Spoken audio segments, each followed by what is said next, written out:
Koneksi dari jumlah penduduknya. Berarti satu orang bisa berapa HP gitu. Jadi kan memang digital ini kita harus mengikuti, apalagi saat pandemi.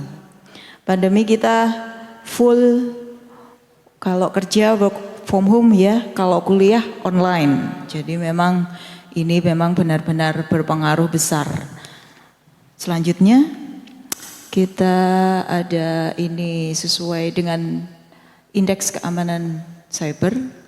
Ini Indonesia alhamdulillah ya, keamanannya nomor 6. Mudah-mudahan yang ada di sini bukan termasuk orang yang kreatif dengan mengutak-utak masalah yang berkaitan dengan kriminal. Next, Mbak. Ini indeks literasinya Jawa Timur ini masih di urutan 15. Berarti literasinya untuk Jawa Timur masih kurang karena cuma 3,15 dan rata-rata nasional memang 3,1 karena ini dari indeks dari Badan Cyber Nasional. Lanjut Mbak. Ini Kota Malang. Ini keterampilan digitalnya, indeks ya. Ini indeks, ini sebenarnya ada ureannya. Mungkin nanti bisa kita uraikan dikit. Lanjut. Jadi kita kembali ke cybercrime. Cybercrime itu apa ya? Keren ya namanya ya. Keren gambarnya apa keren namanya ya Mas? Keren semua Bu. Keren semua ya. Ya gak keren cuma saya berarti Mas. Ya lanjut. Cybercrime ini sebagai kriminal digital ya. Bentuk kriminal digital kita sudah banyak mungkin dari semua info. Lanjut, dari Cybercrime Indonesia ini ada sebenarnya di Undang-Undang 11 2008 tentang Undang-Undang ITE, bahwa ini sudah diatur tadi aktivitas cyber itu sebenarnya sudah diatur, termasuk potensi crime cybernya ya. Lanjut Mbak. Ini di sini ada. Lanjut aja. Ini ureannya.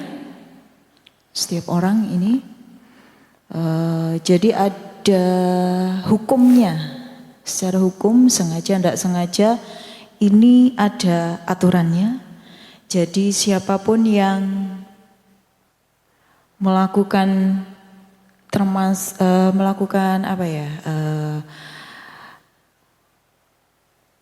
perubahan data elektronik maupun informasi termasuk komentar itu ada aturannya. Jadi berhati-hatilah, ya memang kita harus melek digital tapi kita harus bijak terhadap digital itu sendiri. Mungkin lanjut. Saya tidak usah menjelaskan. Ini dari BSSN, Badan Cyber dan Sandi Negara.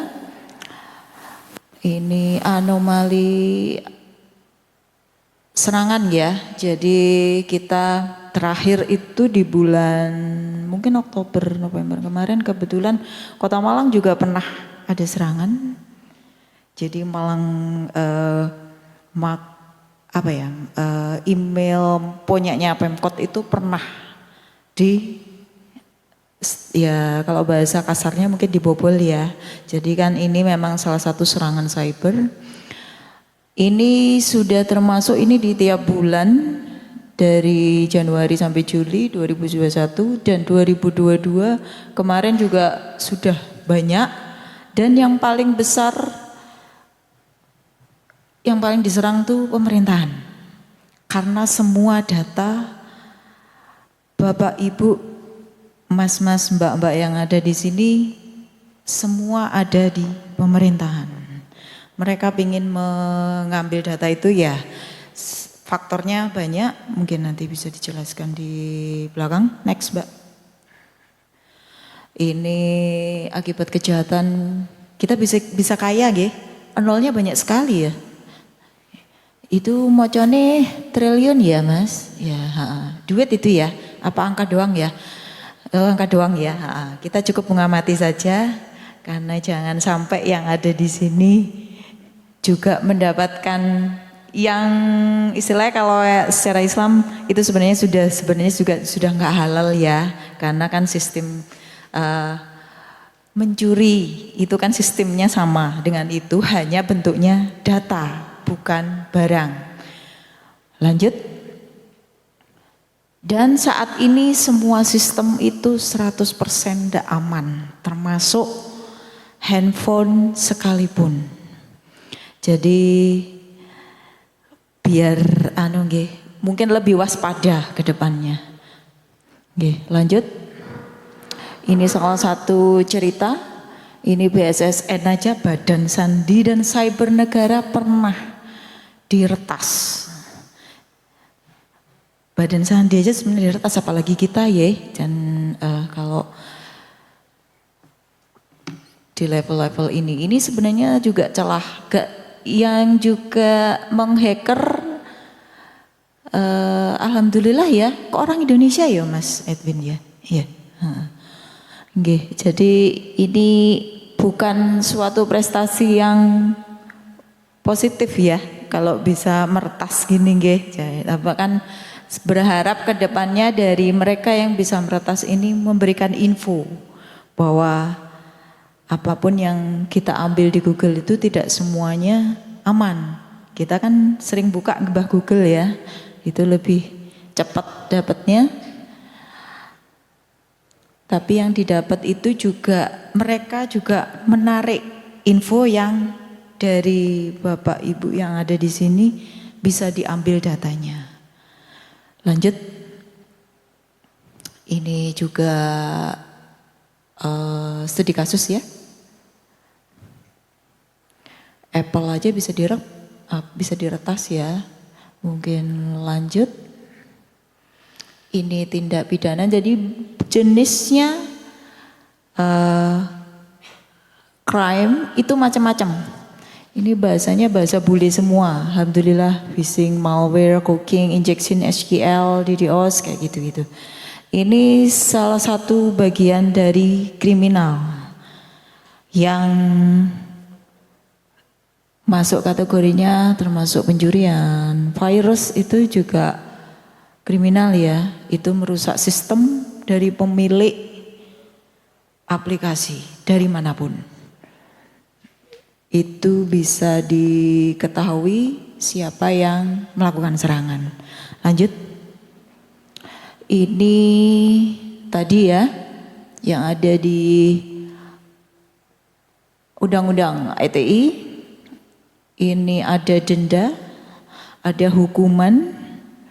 Tinggal milih aja kalau mau pingin misalnya kayak merusak data, hukumannya yang mana gitu aja. Saya nggak ngajari, cuma biar tahu. Gih. Kelihatan membuatan gih? Oh, kelihatan ya? Ya nanti bisa, mestinya bisa dibikinkan bitly ya nanti anunya. Gih, lanjut. Saya nggak baca satu-satu karena lebih suka kalau saya lebih ke interaktif ya, komunikasi, apa yang nggak tahu, apa yang pengen tahu. Ini masih di Undang-Undang ITE, dendanya MM-an ya, karena dapatnya juga MM-an. Lanjut. Ini kenapa ada cyber? Tadi saya sudah bilang, ada penasaran, ada sabotase, dan faktornya yang paling besar mungkin money ya. Dapatnya uangnya kan triliunan tadi kan, kita kalau mau meretas. Tapi ya Allahu alam, nanti selanjutnya kan kita nggak tahu. Ini popularitas termasuk curi data, salah satunya vandalisme. Lanjut. Ya ini, jaga privasi, lindungi data pribadi. Jadi mas-mas yang ada di sini kalau ada misalnya tolong kirim foto KTP, ada nggak sih gitu ya? Itu jangan mudah dipercaya.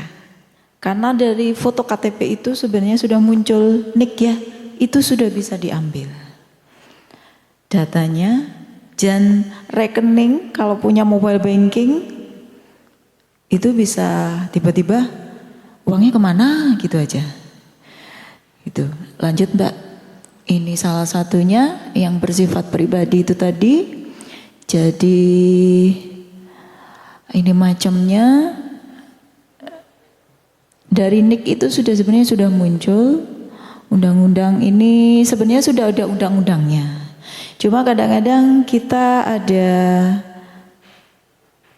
aplikasi tawaran SMS ya yang memudahkan harus foto KTP. Nah, itu lebih baik ditanya-tanya dulu, dipikir-pikir dulu, jangan langsung ya, yes gitu aja. Lanjut. Ini potensi kejahatannya termasuk jual beli data kalau bisa meretas. Nah ini marketing.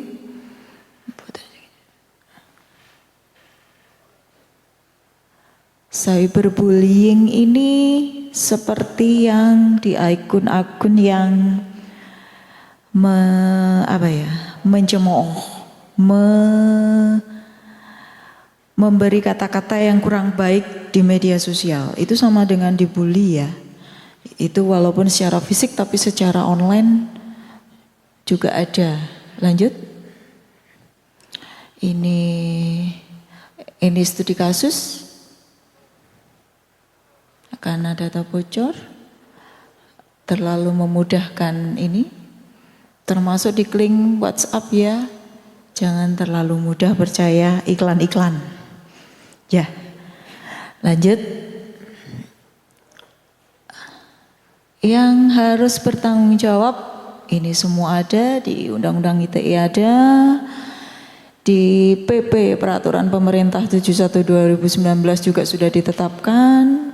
Jadi kita harus menjaga data pribadi masing-masing. Kalau sudah diberikan, sudah memberi informasi, sudah memberi dokumentasi, itu sebenarnya sudah bukan tanggung jawab penerima informasi. Jadi tanggung jawabnya identiti masing-masing personal. Oke, lanjut. Ini bisa dicek, bisa dibuka ya Mas Edwin ya. Ini bisa dicek datanya bocor apa enggak. Langsung bisa dicek di sini. Lanjut. Beberapa jenis serangan cyber. Lanjut. Ini saya tadi sebutkan di atas sudah ada kayak malware, ransomware. Ini malware menggunakan malware. Lanjut. Phishing ini pengelabuan jadi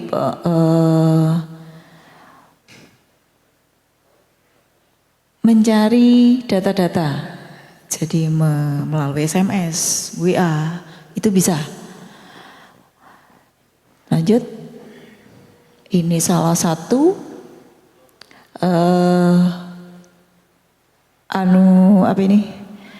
banknya Bank Mandiri tapi linknya link personal. Ini salah satu ya, contoh. Jadi kita harus hati-hati kalau membuka tabungan secara online. Lanjut. Ini serangan DDoS. Ini termasuk juga cybercrime. Ada muncul di sini kalimat seperti ini. Down itu berarti sebenarnya ada yang berusaha masuk. Secara tidak sengaja kita ya kalau sudah time out kan biasanya refresh. Masuk lagi, refresh, masuk lagi. Ini sebenarnya ada usaha untuk memasukkan. Lanjut. Ini penipuan OTP. Sudah pernah ya? Ada yang sudah pernah? Ditelepon di WA, di SMS? Pernah? Oh. Jangan mudah percaya dengan janji-janji bayangan. Lanjut. Ini web device salah satunya ini. Ini juga salah satu serangan ya ke webnya siapapun, ini bisa. Lanjut. Ini termasuk ini. Sering ya ada surat yang tertanda tangan, ada dari pemerintahan bahwa untuk mengajukan mengirim uang, ada kayak gitu. Dan ini dengan beraninya memakai kop Garuda, memakai kop dengan itu kadang-kadang kita harus memastikan dulu dengan web-web resmi. Misalnya kayak P3K, CPNS kayak gitu. Harus pastikan di webnya resmi. Jangan percaya dengan surat ini karena ini belum tentu juga benar. Lanjut. Ini salah satu bentuk mencegah pemalsuan digital dan sudah kita lakukan di pemerintah Kota Malang. Kita menggunakan, diklik Mbak, tanda tangan elektronik yang bersertifikat, jadi surat itu tidak ada tanda tangan berstempel. Jadi semua menggunakan tanda tangan elektronik dan yang bisa mengeluarkan tanda tangan elektronik hanya Badan Sandi dan Cyber Negara. Jadi itu memang hanya salah satu upaya pemerintah Kota Malang mengurangi penipuan dan pemalsuan dokumen. Lanjut.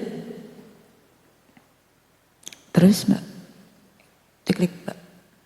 Manfaatnya TTE banyak ya, efisiensi, hemat biaya, ini sesuai undang-undang dan undang-undang ini sebenarnya sesuai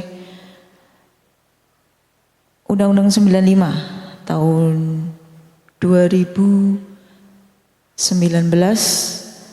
bahwa transaksi elektronik sudah bisa dilakukan di lingkungan pemerintah Kota Malang sebagai penunjang e-government. Jadi kita memang sudah memulai dengan tanda tangan elektronik di lingkungan pemerintah Kota Malang dan pelayanan masyarakat. Lanjut.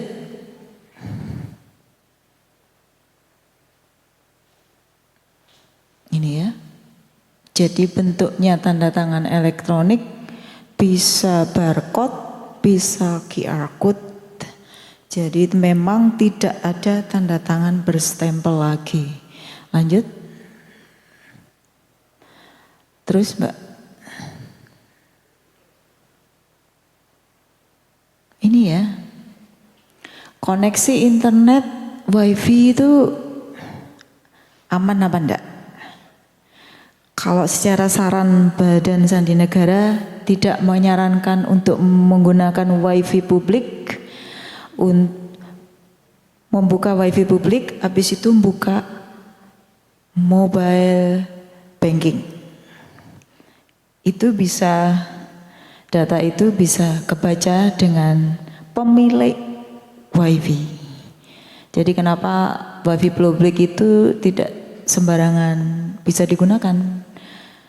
Gunakan selalu HTTPS dalam aktivitas browsing. Tahu nggih? HTTP tok sama HTTPS. Bedakan itu. Ya. Kalau S itu ada secure-nya ya Mas Edwin ya. Jadi rutin update software kalau yang punya web buat password. Password itu huruf besar, huruf kecil, angka dominasi. Semakin tidak bisa dibaca semakin bagus. Tapi semakin lupa kalau saya.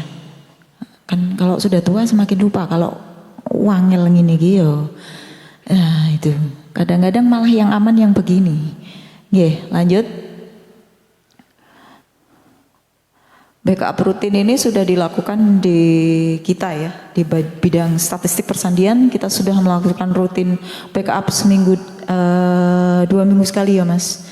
2 minggu sekali untuk aplikasi, kita punya ada aplikasi Satu Data. Lanjut. Ini yang paling terakhir yang saling nggih.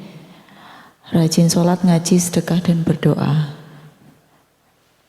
Mungkin untuk membuka email, jangan yang mencurigakan, oke? Jadi itu, lanjut. Ini kita ada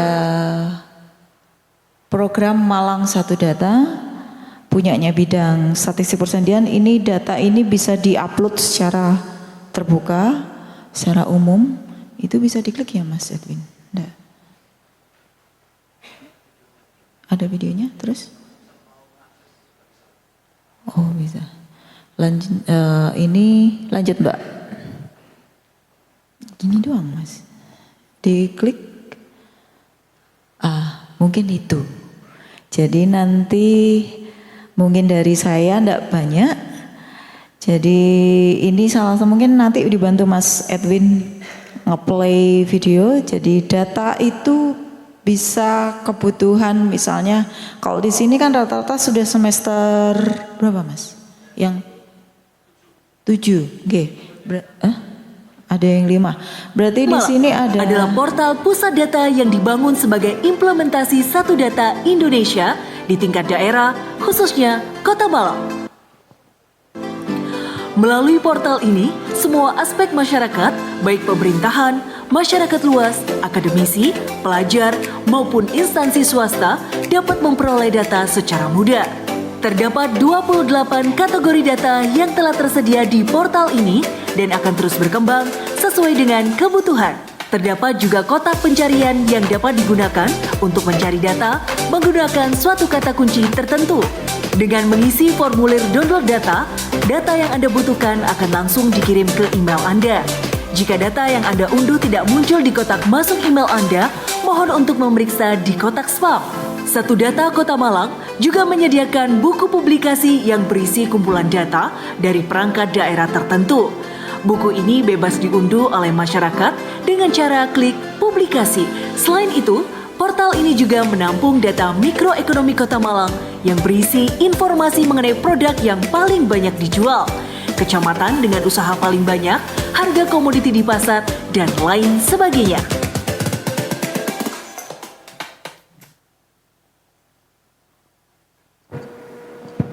Iya, mungkin itu salah satu. Kan ini rata-rata memang saya kembali lagi tadi semester rata-rata semester 5, 7, ya. Jadi memang kalau butuh data bisa ambil yang ada di sini. Tapi yang kalau rigid banget, memang di kita itu ada data yang diumumkan secara publik dan ada yang data yang dikecualikan. Jadi data itu tidak semua kita berikan. Cuma mas-mas yang ada di sini bisa butuh data itu untuk pendukung, misalnya untuk skripsi atau mungkin laporan-laporan apa, itu bisa. Ada linknya di sini, di situ minta, dataku kok saya dapatnya kok cuma ini. Itu bisa diklik, bisa minta data komplitnya, apa yang perlu, yang dibutuhkan apa saja bisa. Tapi di situ memang ada formnya. Itu memang berarti data yang dikecualikan. Mungkin itu aja, saya nggak banyak-banyak. Mudah-mudahan belum 45 menit nggih. Belum ya. Semakin cepat semakin baik soalnya nggih. Oh ya, siap nggih. Terima kasih mungkin dari kita. Mohon maaf atas kekurangan. Saya akhiri, wassalamualaikum warahmatullahi wabarakatuh. Saya kembalikan lagi. Sangat luar biasa sekali materi yang disampaikan dari Ibu Galuh. Selanjutnya kita akan memasuki tentang sharing session atau pertanyaan-pertanyaan yang kita ajukan kepada sumber pemateri kita. Untuk sesi sharing session, para peserta yang ingin bertanya silakan untuk mengangkat tangan dan berkenalkan diri. Saya buka pertanyaannya, kuotanya hanya 2 terlebih dahulu. Silakan teman-teman. yang hadir untuk menanyakan. Bu, sambil kita menunggu pertanyaan dari teman-teman, mungkin saya dari moderator sendiri saya ada timbul pertanyaan ini. Kita juga termasuk kita di jurusan elektro ini, kita juga belajar tentang informatika, pembuatan web dan lain-lain. Pertanyaan saya adalah ketika kita menginput sebuah data, tapi itu bukan data asli kita, untuk melindungi data pribadi, apakah itu termasuk pelanggaran kriminal pemalsuan data?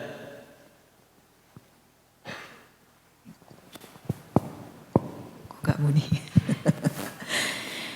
Jadi gini Mas, kalau memang untuk pelengkap data suatu penelitian ya, mestinya di depan itu ada semacam surat pernyataan bahwa boleh menggunakan data ini untuk kita jadikan sebagai penelitian. Itu tidak sebagai pencurian. Karena memang kan Masnya datang langsung ke yang bersangkutan yang punya data? Iya. Oh iya. Itu kan sebenarnya sudah Masnya harusnya sudah ngomong. Data ini bisa saya publikasikan untuk kegiatan, misalnya untuk kegiatan kampus saya, boleh, ya sudah. Itu sebenarnya secara langsung kalau sudah dapatkan, secara dia ngomong iya berarti boleh. Itu bukan pencurian. Pencurian itu dalam arti yang bersangkutan tidak tahu kalau datanya digunakan. Tapi kalau bisa memang Masnya dapat data full dari yang bersangkutan, jangan semua ditampilkan. Misalnya hanya yang umum-umum saja, misalnya laki, perempuan, nama, mungkin itu. Kalau tanggal lahir pun itu mestinya ada privasi dari masing-masing. Itu mestinya tidak seharusnya untuk dipublikasi. Itu. Terima kasih Bu. Kalau kita juga belajar tentang deepfake juga kan Bu. Di informatika elektro kami itu belajar deepfake. Apabila nanti data tersebut disalahgunakan, pencegahan yang kita lakukan itu apa saja Bu? Kayak deepfake itu kan penyalahgunakan data pribadi kemudian dipakai orang lain. Mungkin untuk pencegahannya gimana Bu? Sama saya jelaskan tidak di depan. Harus rutin backup, ganti password yang rutin. Password kan mestinya kalau Badan Sandi Negara itu menganjurkan itu seminggu sekali harus ganti password. 2 minggu sekali lah, 1 bulan sekali. Itu ganti password usernya. Apa itu dipublis secara umum Mas? Termasuk nicknya juga? Ya mungkin termasuk itu juga Bu. Kalau nick mending kan seperti kita di XX ya Mas Roni. Ya, jadi dienkripsikan. Jadi hanya menampilkan depannya aja. Yang belakang jangan sampai dimunculkan. Itu salah satu pencegahan. Karena itu bisa diambil datanya. Oh ya, terima kasih. Baik teman-teman, apabila ada pertanyaan silakan mengangkat tangan, kemudian perkenalkan diri. Saya beri kuota untuk. Oh ya itu silakan.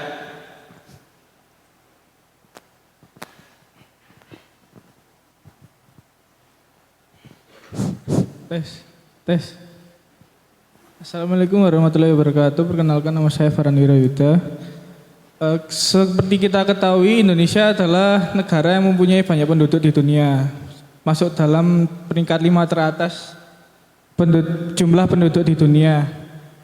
Dan dari artikel yang saya baca, Indonesia termasuk peringkat ketiga dari bawah untuk indeks keamanan cyber di antara negara G20. Pertanyaannya, apa sih yang bisa kita lakukan untuk meningkatkan peringkat keamanan cyber negara kita, atau apa juga yang menjadi tolak ukur peringkat keamanan cyber di antara negara-negara lainnya? Terima kasih. Assalamualaikum warahmatullahi wabarakatuh.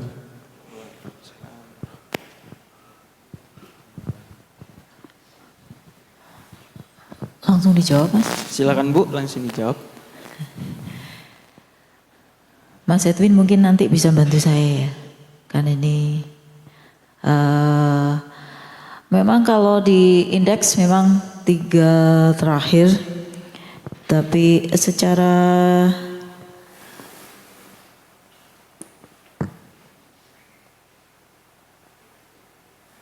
mungkin secara dunia kita masih di nomor 6. Mengatasinya itu tadi, kita antivirus pasti. Mengganti password. Jadi password itu memang salah satu perlindungan diri, termasuk sebenarnya kayak PC-PC itu, laptop itu mestinya bukan dipinjem ya, nyileh ya, jadi ini. Aku lali gak nggowo kan ini. Itu sebenarnya sudah nggak aman kalau sudah dipinjamkan passwordnya kan dibuka. Itu sudah salah satu menjaga keamanan dengan di password untuk pribadi ya. Terus mungkin nanti secara global kita kayak tadi misalnya kita punya webnya satu data, kita harus mengganti password itu sebanyak kalau kita 2 minggu sekali. Itu sudah satu menjaga keamanan termasuk antivirus. Mungkin Mas Edwin bisa nambahi, Mas.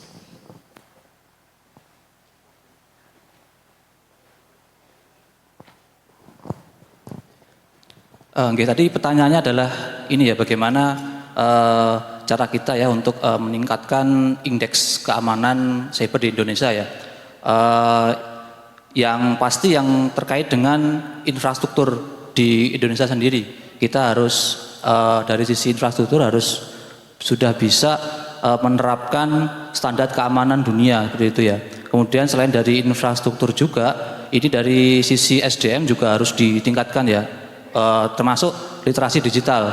Ya seperti kegiatan pada pagi hari ini juga termasuk dalam bentuk salah satu peningkatan literasi digital ya, terutama di bidang keamanan.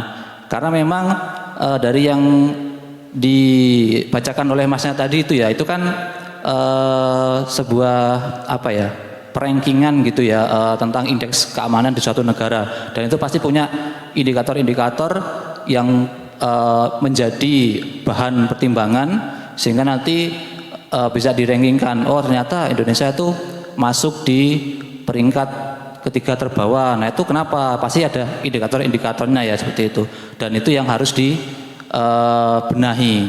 Tapi secara umum memang untuk meningkatkan indeks keamanan suatu negara itu yang pasti dari sisi SDM dan dari sisi infrastruktur itu sendiri yang harus ditingkatkan seperti itu. Mungkin ada tambahan atau gimana? Monggo. Dari penanya Mas Farhan, apakah ada sanggahan dari jawaban narasumber? Tidak ada, terima kasih. Pertanyaan yang sangat baik. Jadi kita tahu juga kayak terkait juga yang baru-baru ini tentang kayak hacker Bjorka itu terkait menyebarluaskan nick. Setelah kita mengetahui nick kita telah terbobol, apakah kita harus legowo terus kemudian ada pembatasan-pembatasan yang kita lakukan agar tidak ada nick-nick data pribadi kita untuk terbobol kembali, itu bagaimana caranya? Untuk kasus ini ya, data breach ya atau data leaks atau kebocoran data yang baru-baru ini lagi viral gitu ya, marak gitu ya. Bagaimana caranya agar tidak ada data-data pribadi lain ya, termasuk NIK itu bisa bocor kembali gitu ya. Karena memang kalau saya lihat untuk kasus data breach atau kebocoran data yang kemarin viral itu memang satu itu ada dua hal ya, bisa disebabkan dari sisi penyelenggara elektroniknya. Dari sini contohnya seperti e-commerce, kemudian juga aplikasi-aplikasi lain yang menyimpan data pribadi kita itu bocor ya. Jadi dari sistem mereka itu sendiri ada kebocoran ada apa kerentanan, maksud saya ada kerentanan yang bisa dieksploitasi oleh si hacker untuk mengambil data tersebut. Atau yang kedua itu karena memang kelalaian dari si pemilik data itu sendiri. Nah, jadi dua hal itu. Dari sisi pengelola data pribadi kita, dan yang kedua dari sisi pemilik data itu sendiri.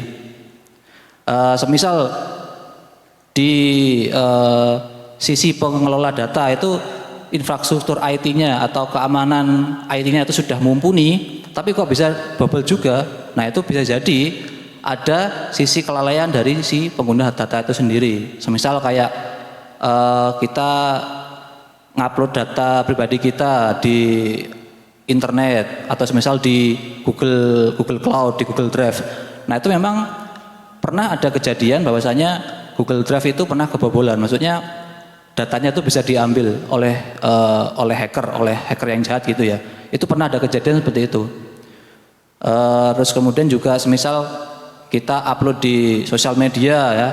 Terus juga kalau kita pernah dengar ada orang yang mengupload KTP mereka di OpenSea, di NFT Marketplace. Nah, itu juga salah satu hal yang sebenarnya apa ya, nggak boleh dilakukan. Kita mengupload data pribadi kita di platform-platform yang bisa diakses secara publik, itu tidak diperbolehkan. Jadi memang kita mulai saat ini harus benar-benar aware data-data pribadi apa saja sih yang perlu kita amankan gitu ya. Jangan asal upload sana sini kayak gitu. Apalagi semisal kita upload data pribadi kita di aplikasi yang nggak resmi gitu ya, nggak seperti aplikasi apa yang diunduh di luar Play Store atau di Microsoft Store. Kita upload data kita di website yang sembarangan gitu ya. Website yang semisal tadi yang kan Bugaloh, website yang nggak ada HTTPS-nya, nggak diamankan dengan secure socket layer seperti itu. Nah, itu kita harus mulai saat ini harus benar-benar aware kayak seperti itu, potensi ancaman di ranah dunia maya seperti itu. Kemudian kita tahu tadi Pak Edwin juga sangat berbahayanya dunia maya tentang peretasan data, kemudian penyalahgunaan data. Saya punya teman, ini teman saya di kampus ini, cuman beda jurusan. Itu data KTP-nya itu disalahgunakan. Dia sering apa di WA oleh orang yang tidak bertanggung jawab, kemudian menyalahkan pertanggungjawaban. Mungkin kita untuk melaporkan tindak kriminal tersebut selain ke polisi, apakah ke Kominfo juga atau bagaimana? Gimana Bu Kominfo? Mungkin Bu Galo bisa membantu kalau masalah itu, masalah regulasi itu bagaimana Bu? Mungkin dilaporkan secara resmi melalui komisi ATI. Itu kan bisa. Nanti penjeratannya sudah prosesnya lain. Kalau yang di Kominfo ini kan hanya mungkin skala kota aja. Tapi kalau sudah yang penting tuh satu, korbannya banyak. Iya, bisa banyak itu sudah termasuk kriminal itu. Itu bisa sebenarnya, bisa di kepolisian atau di komisi itu IT itu akan ada. Mungkin itu. Ya. Tadi kan juga disebutkan ya tindak pidana cyber. Nah, itu kan udah ranahnya ke tindak pidana. Jadi yang berhak untuk menindak itu kan dari pihak kepolisian. Namun kalau ditanyakan dari sisi Kominfo apakah ada seperti itu? Untuk pemerintah Kota Malang sendiri ini ada unit tersendiri yang khusus untuk menangani apa ya? Sambat itu apa ya bahasa Indonesianya? Sambat apa keluhan gitu ya, keluhan dari warga Kota Malang ya, semisal termasuk tadi itu kayak semisal ada kebocoran data nih. Nah, itu bisa dilaporkan ke Pemkot Kota Malang melalui aplikasi yang namanya itu aplikasi Sambat kalau nggak salah, Sambat Online. Nah, itu. Sambat Online. Ya. Dicatat teman-teman ya, Sambat online. Dan ini kan di pemerintah Kota Malang sendiri ini kita sedang proses untuk pembentukan namanya CSIRT ya, Computer Secure Incident Response Team. Jadi itu memang satuan tugas yang dikhususkan untuk menangani insiden-insiden cyber yang ada di pemerintah Kota Malang seperti itu ya. Nah itu mungkin barangkali nanti masyarakat bisa melakukan aduan terkait kejahatan cyber ke CSIRT tersebut seperti itu. Namun saat ini masih dalam proses pembentukan sih seperti itu. Jadi itu tadi teman-teman ada yang namanya sambat, terus kemudian ada mesin research CSIRT ya. CSIRT. Kepada Pak Edwin, kan kayak tadi itu pembuatan website kemudian yang dilakukan Pemkot Kota Malang itu menyikapi tentang pertasan data, akhirnya kan secara mandiri kan membuat. Contoh saja gini Pak, ada search engine seperti Google, apakah di Kominfo sendiri atau Pemkot Kota Malang sendiri membuat sendiri search engine atau hal yang berkaitan seperti penyimpanan data dan lain-lain untuk Pemkap sendiri, apakah membuat seperti itu? Search engine gitu ya, untuk mencari informasi ya. Iya. Kayak menyikapi kita kan takut, kayak Google itu kan bukan milik Indonesia sendiri kan. Takutnya disalahgunakan atau bagaimana, apakah pihak Kominfo sendiri punya inisiatif usaha untuk menyikapi tersebut?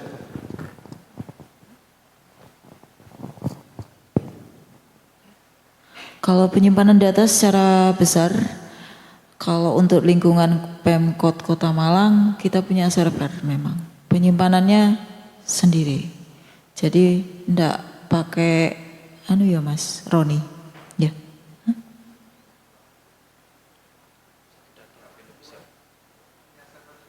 Iya, kita hanya punya server sendiri yang memang tidak untuk, yaitu tadi seperti saya bilang, data dikecualikan itu tadi kita yang nyimpan. Itu sih, kalau bukan itu aja sih kita punyanya. Jadi keamanannya lebih tersave karena kita punya sendiri. Dan server itu sebagian dari Mas Edwin tadi bilang sebagai prasarana. Sarprasnya IT harus ada untuk pemilik web ya. Web harus punya aplikasi apapun, harus punya penyimpanan sendiri. Jadi biar tidak bisa diambil dengan pihak lain. Mungkin itu. Jadi untuk terkait data itu ya, di pemerintah Kota Malang sendiri itu ada dua jenis data ya. Yang pertama data yang nggak bisa atau nggak boleh diakses secara publik, dan yang kedua itu data yang bisa diakses secara publik. Nah, tadi itu ada satu data malangkota.go.id, itu adalah salah satu portal di mana masyarakat bisa mengakses data-data yang sifatnya publik, yang bisa diakses oleh masyarakat umum, seperti itu. Nah, itu di sana bisa diakses. Mungkin Masnya bisa mencoba buka satu data malangkota.go.id, Mas, ditampilkan, Mas. Apa tadi?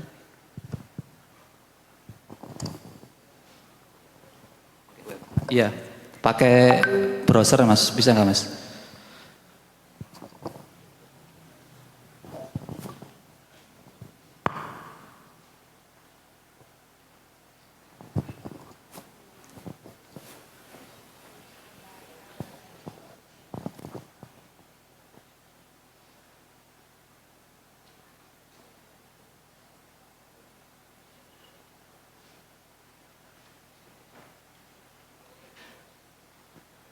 Sambil menunggu, berarti pihak Pemkap sendiri menyiapkan kayak server gitu ya? Pemkot Mas, Pemkot. Oh Pemkot. Iya, Pemkot Kota Malang. Maksudnya Pemkot tadi. Pemkot tadi menyiapkan server untuk menyimpan data-data kita yang kita perlukan gitu ya? Ya benar, kita pakai server sendiri Mas, karena memang aturannya memang kita nggak boleh menyimpan data, apalagi data-data yang penting, data-data pribadi itu di di luar gitu ya. Itu nggak boleh, secara aturan nggak boleh memang. Harus punya server sendiri. Memang terkait untuk keamanannya ya, harus server fisiknya itu harus ada gitu lah, harus berada di lingkup Kota Malang kayak gitu. Di lingkup Kota Malang. Iya, jadi kan kita bisa mengawasi tuh, ngawasi keadaan servernya dan lain sebagainya kayak gitu. Kita kan juga kan bikin web Mas untuk pengolahan data. Kalau kita tadi pakai server dari Pemkot itu bayar apa enggak sih? Ada Bu, gitu Bu, fasilitas sewa server di Pemkot Malang. Saya kurang tahu. Tidak ada Mas. Cuma jadi gini. Jadi seperti sudah dibuka Mas Malang anunya satu datanya? Belum bisa ya? Jaringannya belum bisa Bu. Oh jaringannya belum. Ya, jadi server yang ada di Pemkot pemerintah Kota Malang itu hanya data yang menggunakan Makota mailnya kita ya, apa sih webnya Malang Kota Go ID. Jadi memang domainnya itu Malang Kota Go ID. Jadi misalnya tadi kan sudah saya bilang satu data Malang Kota Go ID. Kalau yang Malang Kota Go ID, semua data itu ada di server kita. Tapi yang di luar itu tidak bisa. Tidak ada. Mungkin itu. Ya Bu, terima kasih.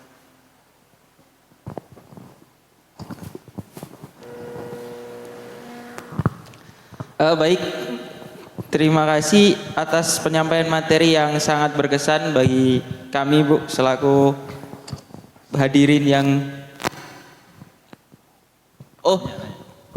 Pak Yasa silakan bertanya. Terima kasih kesempatannya. Assalamualaikum warahmatullahi wabarakatuh. Saya ingin bertanya-tanya. Apa saya ingin bertanya? Ya. Karena tadi saya bertanya-tanya dalam otak saya, kemudian saya ingin bertanya supaya bertanya-tanyanya bisa segera selesai ya. Ini kan kepada Bu Galuh atau Mas Edwin ya, sempat kita membaca beberapa waktu yang lalu ada ini kasus mahasiswa-mahasiswa di sebuah perguruan tinggi yang besar, UGM apa ya? Nah ya mereka itu terkena pinjaman online ya kan, sampai banyak itu yang mereka akhirnya harus membayar pinjaman online yang sebetulnya mungkin mereka tidak mengajukan pinjaman online ya, tapi mungkin karena data mereka terutama mungkin karena KTP-nya gitu ya dipinjam atau dengan satu dan lain cara, data mereka itu digunakan untuk mengajukan pinjaman online yang sebetulnya bukan mereka yang mengajukan, tapi orang lain mungkin yang mengajukan pinjaman online atas nama mereka karena menggunakan data yang mereka punya. Nah, apakah seperti itu, apakah semudah itu ya seseorang menggunakan data kita? Padahal KTP itu kita kantongin ya, tapi ya bisa dengan mudah dipinjam dan lain sebagainya. Kan kadang KTP kita dipinjam oleh orang-orang yang misalkan pihak-pihak di kantor-kantor gitu kan kadang meminjam KTP terus di copy kan gitu kan ya. Nah KTP kita kan akhirnya memang data itu bisa terkopi oleh banyak orang. Dan apakah memang sedemikian mudahnya orang menggunakan hanya fotokopi KTP kita itu untuk mengajukan pinjaman online tanpa adanya verifikasi kan? Kalau misalnya kita mengajukan menjadi pengguna dari toko online misalkan KTP kita kan memang digunakan tapi kan ada verifikasinya harus pakai ini kan foto kita membawa KTP itu kan ya.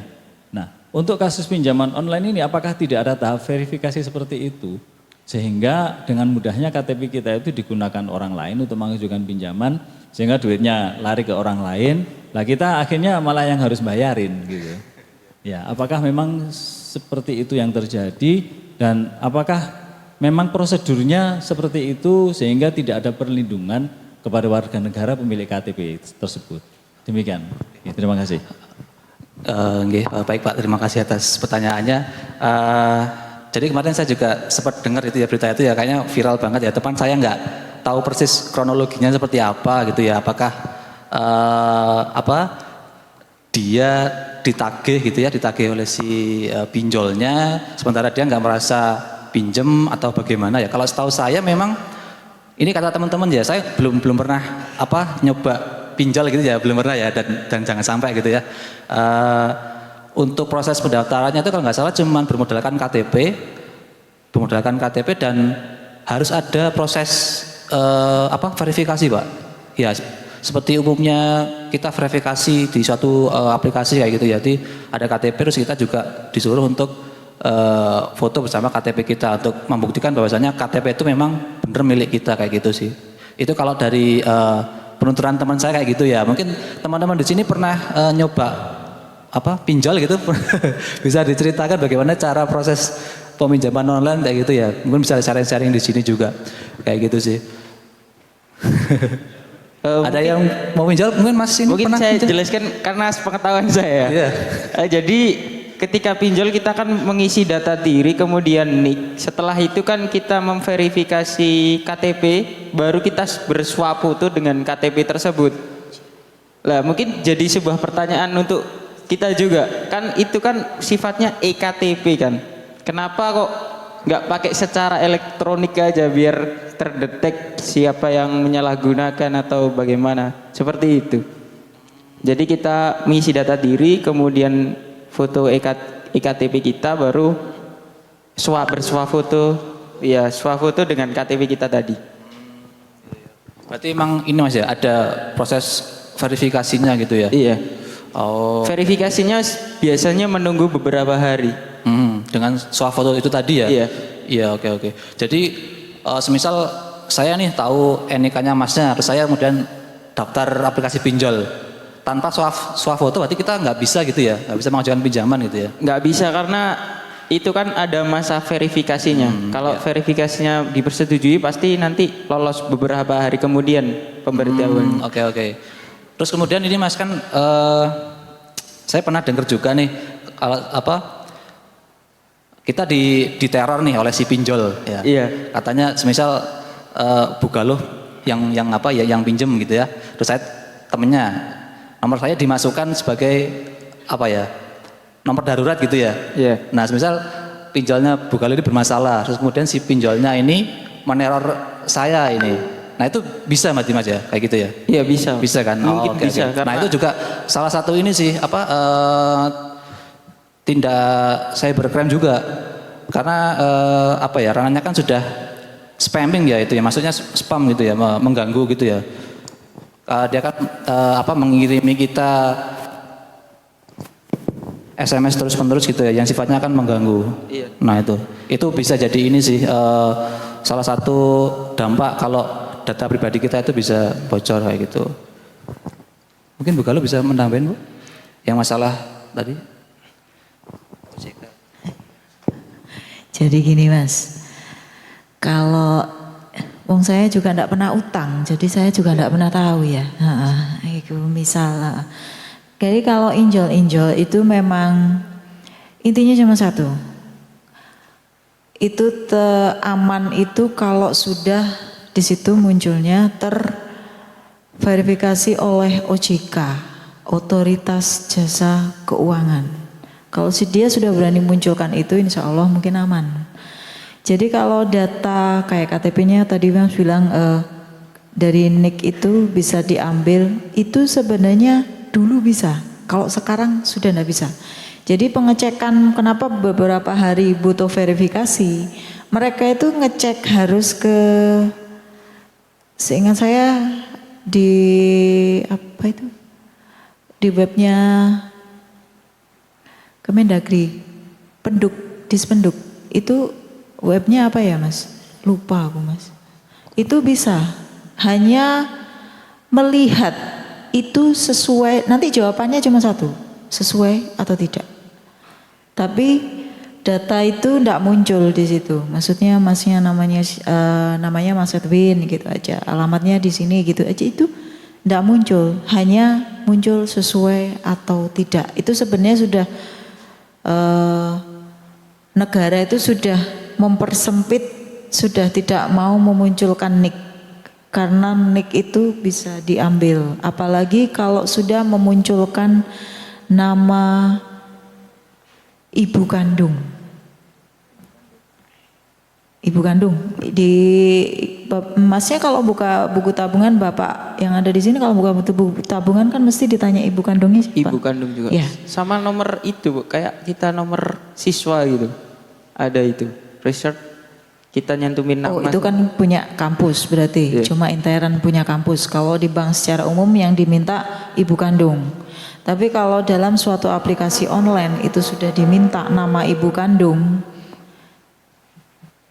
jangan diberikan. Jadi bisa saja kan itu orang yang pernah bekerja di bank sebelumnya, dia bisa membuka aplikasi yang ada di bank sebelum dia bekerja dengan nama ibu kandung. Mungkin itu antisipasi ya. Yang ada di sini jangan, kalau ditanya nama ibu kandung jangan diberikan. Mungkin itu.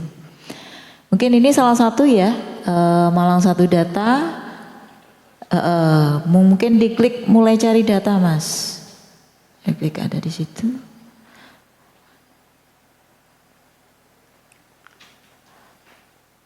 Ini videonya tadi. Ini diklik sembarang aja, Mas. Diklik di situ. Dah. Di situ tarik ke bawah atau mulai cari. Di situ mulai ada pendidikan kesehatan. Diklik aja, Mas, sembarang. Diklik.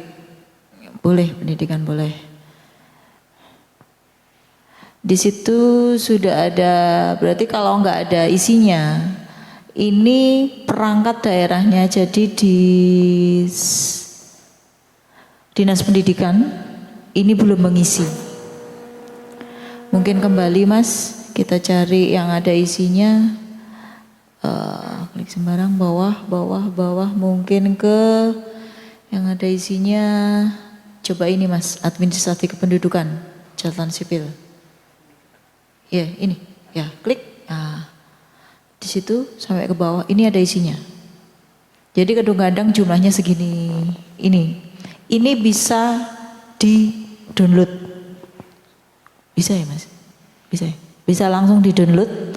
Jadi jumlah kebutuhan kalau memang minta data. Kalau memang lebih dari data dari yang sudah ada saat ini, bisa klik yang di atas. Narik ke atas. Nah, keluar ya, Mas. PPID di mana? Di sini. Situ, ya, di download data. Itu ada permohonan data. Kalau yang di luar yang ada data di sini, naik ke atas. Di sana ada permohonan data. Diklik di situ. Nanti ngisi form. Nanti ngisi form di sini. Permintaan datanya apa aja, tapi hanya ada di lingkungan pemerintah Kota Malang. Itu bisa. Yang di luar data tadi. Jadi itu, Mas. Kalau mahasiswa biasanya butuh. Kalau untuk laporan-laporan biasanya penelitian juga. Iya, bisa. Mungkin itu. Itu aja, Mas. Ada lagi? Baik, mungkin itu saja, Bu. Terima kasih Bu Galuh dan Pak Edwin telah menyampaikan yang materi yang luar biasa dan sharing session yang membangun kita mengetahui informasi-informasi yang belum kita ketahui tentang Kominfo Pemkot Kota Malang. Jadi kesimpulannya, meskipun kita banyak mengakses media sosial, tetaplah menjaga privasi agar tidak disalahgunakan. Gunakan media online yang baik. Kemudian laporkan tentang pelanggaran-pelanggaran ITE yang terdampak pada kita. Baik, Bu, itu saja. Terima kasih. Saatnya kita untuk berfoto dokumentasi penyerahan sertifikat pemateri.